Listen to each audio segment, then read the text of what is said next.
ఆస్తుల ముందు ఆప్తులు అనుబంధాలు నిలవటం లేదని నిరూపించే మరో ఘటన తెలంగాణలో జరిగింది.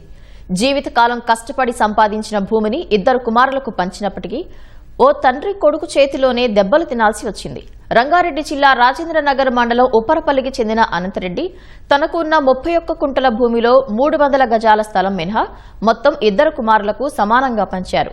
ఆ 300 గజాల స్థలాన్ని తన వృద్ధాప్యంలో ఆసరాగా ఉంటుందనుకుంటే చిన్న కుమారుడు ఓంరెడ్డి దాన్ని కూడా తన పేరున రాసివ్వాలని ఒత్తిడి చేశారనే ఆరోపణలు ఉన్నాయి.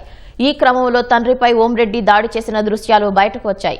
ఈ ఘటనపై పోలీసులకు ఫిర్యాదు చేసిన అనంతరెడ్డి తనకు ప్రాణహాని ఉందని అందులో పేర్కొన్నారు. చంపేస్తానంటూ కుమారుడు బెదిరిస్తున్నట్లు అనంతరెడ్డి తన ఫిర్యాదులో తెలిపారు. ఈ ఫిర్యాదుపై రాజేంద్రనగర్ పోలీసులు దర్యాప్తు చేపట్టారు.